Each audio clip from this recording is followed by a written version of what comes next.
Nous sommes aujourd'hui au 9e jour du challenge Une âme gagnée par jour.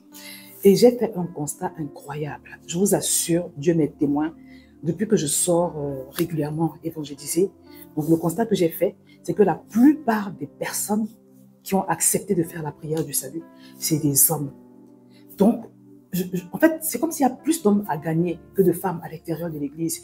Et moi, la pensée que ça m'a inspirée, c'est de me dire que, mais finalement, alors, toutes ces célibataires qui disent là que, voilà, il n'y a pas d'hommes dans l'église, et voilà, souvent même, elles vont à l'extérieur, c'est-à-dire elles vont se marier avec des non-croyants. Le problème de fond, en fait, c'est que les églises doivent évangéliser. Parce que la vérité, c'est que si les chrétiens, nous les chrétiens de ce siècle-là, on décide d'avoir la culture des ambassadeurs de Christ que nous sommes, parce que la Bible dit que nous faisons office d'ambassadeurs de Christ. Et l'évangélisation, le fait de gagner des âmes, c'est quelque chose qui tient tellement à cœur à Dieu. C'est la seule fois, la seule configuration où la Bible nous dit qu'il y a de la joie dans le ciel.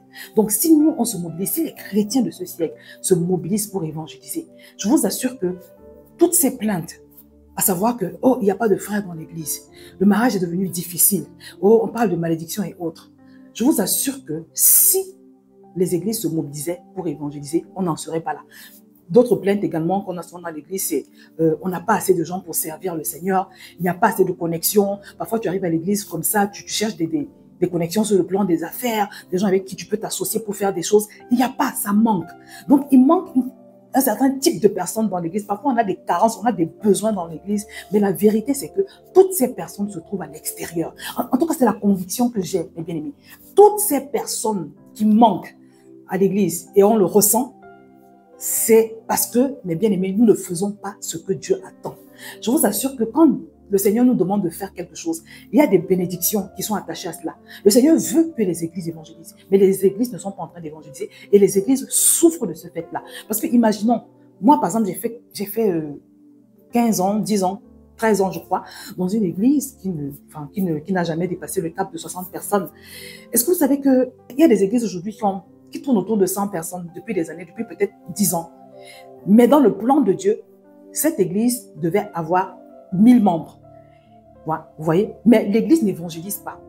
Les âmes n'ont pas la culture vraiment d'aller sauver les perdus. Vous voyez? Or, dans le plan de Dieu, quand Dieu dit « Allez et faites de toutes les nations des disciples », allez et prêchez la bonne nouvelle à toute la création.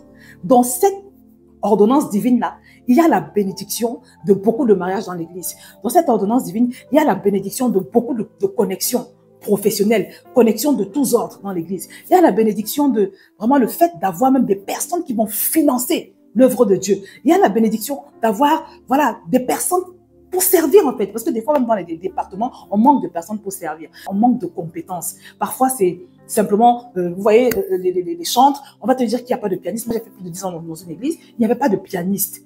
Vous voyez? Donc, moi, je dirais c'est les conséquences de ne pas obéir à la commission suprême de Dieu, qui est celle d'aller gagner ces personnes. Parce que toutes ces personnes dont nous avons besoin dans l'église, toutes ces connexions se trouvent à l'extérieur. Et ça me fait penser à la citation du pasteur Christian qui disait que, en fait, il y a beaucoup de choses dont nous avons besoin, beaucoup de choses que nous considérons même comme des malédictions qui vont quitter nos vies quand nous allons sortir évangéliser. Je vous assure, les amis, moi, je fais cette vidéo pour nous interpeller, pour interpeller les chrétiens.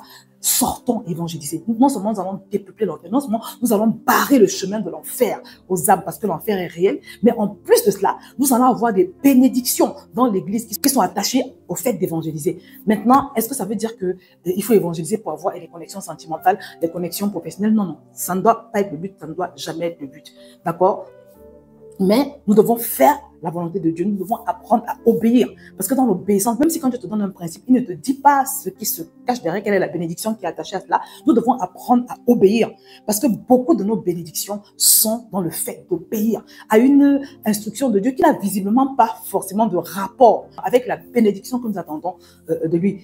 Et pourtant, cette bénédiction est contenue dans cette ordonnance divine. Donc vraiment, les amis, évangélisons, évangélisons, évangélisons. C'est le secret pour beaucoup de grâce, voilà, dont nous manquons dans l'église aujourd'hui et même dans nos vies personnelles. Que le Seigneur vous bénisse.